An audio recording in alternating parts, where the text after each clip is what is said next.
Hello, everyone, and welcome to Williamsport Welcomes the World. I'm Eyewitness News Sports Director A.J. Donatoni, coming to you from the Little League Complex in South Williamsport. In the next half hour, we will be celebrating the Little League World Series and its host community of Lycoming County. The Little League World Series is back in action after being canceled and then modified due to the pandemic. But this is one special series. It's the 75th anniversary, and there are some changes to the game plan, so let's get you up to date. Hard to believe that it's been 3 years since Williamsport actually welcomed the world, since there was no World Series in 2020 and international teams were not part of the field last year due to the pandemic. But now the stage is set for not only the tournament to get back to normal, but for more teams to participate than ever before. The 75th edition of the Little League World Series will also be a first, as 20 teams overall will make the trip, expanded from the 16-team field that had been customary since 2001. 2 American teams have been added to the competition. In the U.S., the newly formed Mountain Region will represent Montana, Wyoming, Utah, and Nevada, while the new Metro Region will include New York, New Jersey, Connecticut, and Rhode Island. That means the existing Mid-Atlantic region, which includes Pennsylvania, is now comprised of just the Keystone State, Maryland, Delaware, and Washington, D.C. And 2 international regions have been added as well. There will be teams representing Panama and Puerto Rico this year. However, there will also be a Cuba region that will be included in future tournaments on a rotating basis. We asked Brian McClintock, Senior Communications Executive with Little League International, as to why the decision was made to expand the field starting this year. As we look at our growth around the world, being able to provide that opportunity, give more options, give more chances to have that experience is really the driving factor between expanding. But we're excited to do and welcome 20 teams to Wmspt this summer in August. Because of the expanded field, the World Series will start on a Wednesday this year as opposed to the traditional Thursday start. The tournament will still take a little over a week and finish on the second Sunday. And on the first Sunday, the MLB Little League Classic returns for a 5th edition. Held at historic Bowman Field in Williamsport, this year's game will feature the Orioles and Red Sox in a rescheduled matchup from 2020. While some things have changed, one thing is for sure, it will be an exciting 11 days of baseball in South Williamsport, and it all starts August 17th. 75 years ago, the Little League World Series began. 25 years ago, a team from Pennsylvania made a magical run to South Williamsport. Fans across the Commonwealth came together to cheer on this squad from Pottsville, Schuylkill County. And recently, we caught up with a couple of members of that team who share memories that will last a lifetime. August 16th, 1997, a trip to the Little League World Series on the line, and Railway Park Little League of Pottsville in the spotlight. We were the first team to ever go to state tournament out of that area, and then for us to run it back again and actually go all the way to the Little League World Series was kind of unbelievable. Anthony Mailing and Alex Miranda were 2 key players on that 1997 Railway Park squad. We asked them what it was about their team that made it stand out. We had many players that did not only just play one position. We had people that you can plug in different positions depending on who was pitching, who was on that day, or whatever the case may be, and people stepped up in those positions. We had great team chemistry. I think that was a great big thing for us, and we just hit the ball well all the way up into the Little League World Series. Led by the late great Irv Schoppel, Railway Park mashed its way to the World Series, and the city of Pottsville could not get enough of its hometown heroes. They were also a big part of the reason why we did so well, because they were always cheering us on, whether it was a positive thing or a negative thing. Like, they were rallying right behind us, and we just had a core fan base that just supported us all the way through. Before the first game, when we played Dyer, Indiana, I pitched that game. And just walking from the dorms to the field and the line of people that we walked through, that were all of our fans that were there coming from Schuylkill County or wherever they're coming from just to watch the game. Our community was 100% behind us. And it was definitely a memory I will never forget. Speaking of that game against Indiana, it was a thriller that ended on a wild pitch in the bottom of the 8th inning. Railway Park wins 1-0. I thought it was going to end 6 innings. and went to 8, surprised me, and we just did the job in 8th inning. Our thing is just get a run and try to win this thing and have some great defense and keep the runners from scoring. Although their run would eventually end, the players' friendships have not. And earlier this summer, the 1997 team was honored in Pottsville, bringing the boys back together like it was old times. Some of the guys I probably haven't seen since the high school days, but I mean, it was good to mingle with some of the guys. We shared some fond memories. We shared some memories of games that we were involved in, our memories there at Railway Park.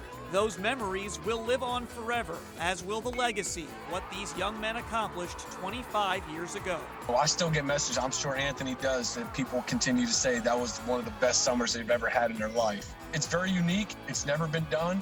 Will it be done again? Only time can tell. It was a great feeling just to be able to achieve what we have achieved.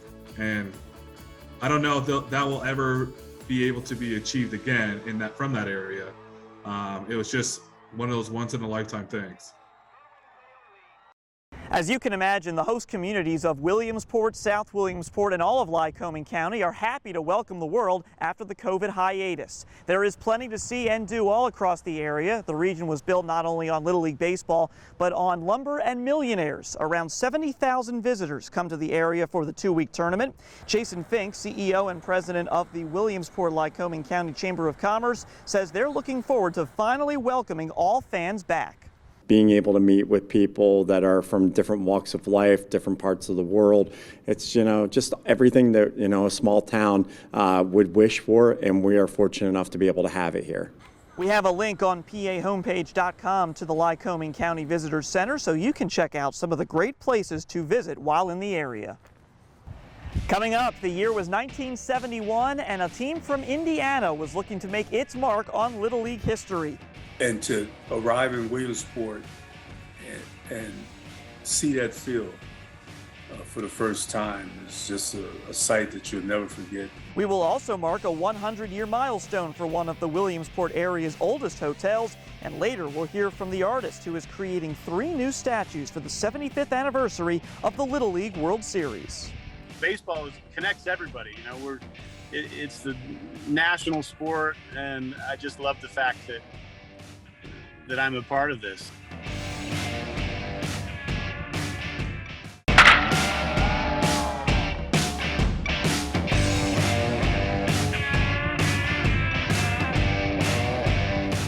"51 years ago, Anderson Little League from Gary, Indiana made it to the championship game. That 1971 team was the first all-African-American team to play in the Little League World Series. Former Major Leaguer Lloyd McClendon was part of that team. At the time, he was a 12-year-old baseball phenom. McClendon earned the moniker Legendary Lloyd during his Little League World Series appearance for his exploits, which included 5 consecutive home runs. Earlier this year, now retired photojournalist Joseph Butach spoke with McClendon about his experience. I mean, obviously, it was a great experience. We had a lot of fun. Obviously, we're a pretty good team, but you realize the impact of what you did and the impact that you had on the country, because people 50 years later are still talking about it, so obviously at the time, being 12 years old, we were just playing baseball and having fun. I had no idea of the social impact, really the economic impact for my region, putting Gary, on the map. It was pretty exciting. Most of us hadn't been past 25th Avenue in Gary, Indiana, so let alone Williamsport, Pennsylvania. And to arrive in Williamsport and see that field for the first time is just a sight that you'll never forget. McClendon was enshrined into the Little League Hall of Excellence in 2006. He played 8 Major League seasons and was the manager for the Pittsburgh Pirates and Seattle Mariners. You can see more from our interview with Lloyd McClendon on pahomepage.com. While the Little League World Series is celebrating 75 years, a hotel in downtown Williamsport is marking an even bigger milestone. The Genetti Hotel is one of the oldest buildings in the city, and the hotel remains a popular tourist site and has hosted many famous visitors over the years. 2822 Eyewitness News reporter Jasmine Allen is our guide. Standing 192 feet tall on the corner of West 4th Street is the Genetti Hotels and Suites. In 1921, the city decided that they needed a large hotel to accommodate all the lumber businessmen that were coming through Wmspt. The hotel officially opened its doors to the public in June 1922. It was originally named the Lycoming Hotel, but was renamed in 1975 after its new owner, the Genetti family. The hotel has only had 2 owners in its 100-year lifetime, which is pretty impressive. So the Wmspt Hotel Group that built the hotel and Mr. Genetti. When you enter the hotel, it's like stepping back in time, with much of its timeless charm still preserved. It's held dinners, balls, banquets, and tours, which quickly earned it recognition in the community as a popular spot for social gatherings. Everyone in Wmspt and the surrounding area have been here for something, for whether it was a wedding or a prom or a civic event or just to come to our restaurant. Over the years, many people have visited the Genetti. If you were to come to the hotel and walk down, I call it the Walk of Fame, there are many, many pictures of sports figures, dignitaries, local politicians, state politicians that line our walls that have visited the hotel, including Babe Ruth and Eleanor Roosevelt. Today, it's still used as a hotel with a restaurant called Windows on 4th, a legacy aimed to last for the next 100 years. In Williamsport, Jasmine Allen, 2822 Eyewitness News. A famous millionaire bootlegger is celebrated with a unique tour. How Prince Farrington's spirited bootlegging legacy is helping the local economy. That's on deck when Williamsport Welcomes the World returns after this.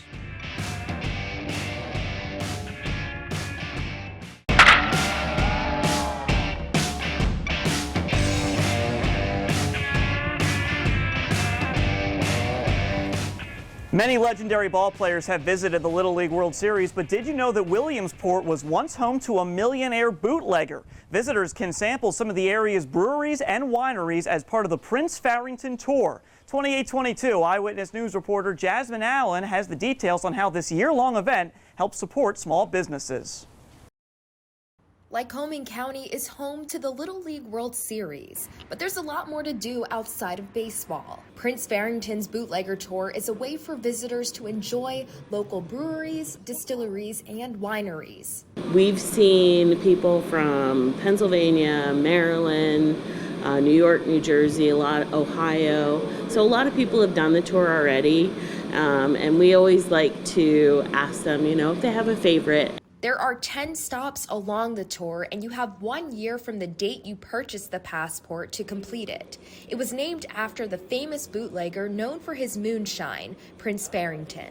Prince Farrington was our most well-known bootlegger, so we do encourage everyone to make some stops at the historical societies and learn a little bit more about our history and about Prince Farrington. Bullfrog Brewery, the oldest brewery in Williamsport, is one of the locations.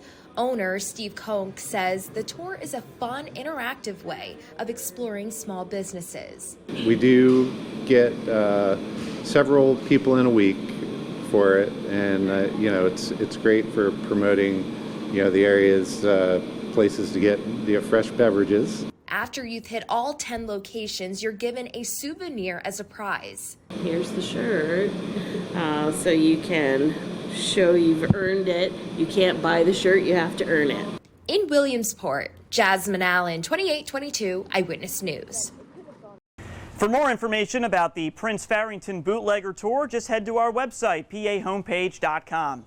If you are a fan of Little League Baseball, one place you have got to check out is the Peter J. McGovern Little League Museum. The museum opened its doors in 1982 and has been delighting fans ever since. There are hundreds of artifacts on display telling the story of Little League Baseball. Interactive displays allow fans to learn about Little League programs across the nation and around the world. And new to the museum is an outdoor walking tour. The World of Little League is really a whole complex experience. The World of Little League Museum here, we're looking forward to welcoming guests here again as we reopen in August.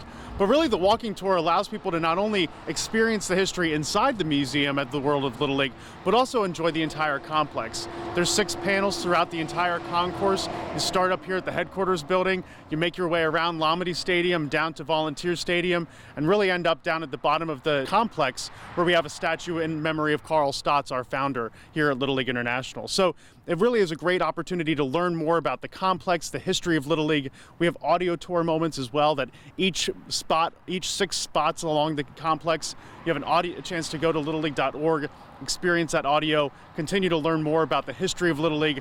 If you're planning a visit, we've set up a link with the museum's hours and more information. Just head over to pahomepage.com. 2 players and a president. An artist in Utah is creating something very special to mark the 75th anniversary of the Little League World Series. We'll unveil the details next on Williamsport Welcomes the World.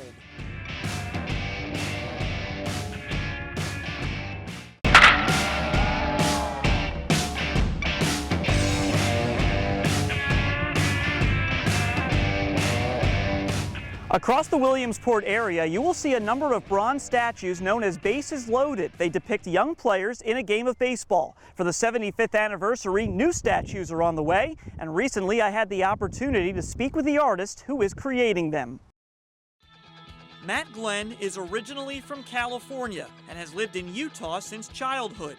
But this sculptor has a rich connection with the Keystone State. My first big job was a sculpture for the Butler, Pennsylvania YMCA of a swim coach and a couple of swimmers, and that was my first taste of commercial art, and I just kind of loved it and was addicted to it and said, I'm going to make a living doing this. From there, Glenn was commissioned by the Williamsport-Lycoming Chamber of Commerce and Lycoming County Visitors Bureau to help bring Little League Baseball to life through art. Back in 2014, when it was the 75th anniversary of Little League Baseball, we kicked off what was our Bases Loaded public statue project. Each year since 2014, when we had a Little League World Series, and this year we are culminating that project with the 75th Little League World Series. Glenn will be sculpting 3 new statues for this anniversary: Cy Young, Jackie Robinson, and President George W. Bush, who all share the common bond of experiencing the Little League World Series. All 3 of them were there on the grounds, walked the fields, the whole bit, and so kind of as a tribute to Little League Baseball and to the great accomplishments of those 3 men, they decided to memorialize them in bronze. Glenn himself is a huge baseball fan. I'm the all-star coach right now for my son Brooks' little all-star team for the 8U Youth League. And he plans on being there August 21st when the statues are scheduled to be unveiled. He says his connection to Little League is one he treasures. During one of the inning breaks, they cut to the sculptures that I was able to be a part of, and I was like, pinch me, this can't be real. Baseball connects everybody. It's the national sport, and I just love the fact that I'm a part of this. As always, one of the more popular traditions of the World Series is pin trading. Many people come from far and near to trade pins representing their hometowns, culture, and their favorite teams. We here at Eyewitness News like to get into the pin trading action as well. This is our pin for the 75th anniversary. Want to trade? And we invite you to join us on August 15th for the Grand Slam Parade in downtown Williamsport. The parade will feature the participating teams of the 2022 Little League World Series. You can watch the parade live on WBRE and streaming on pahomepage.com, and the parade steps off at 6 p.m. That's a wrap on this edition of Williamsport Welcomes the World. We hope to see you at the Little League World Series. For everyone at Eyewitness News, I'm AJ Donatoni.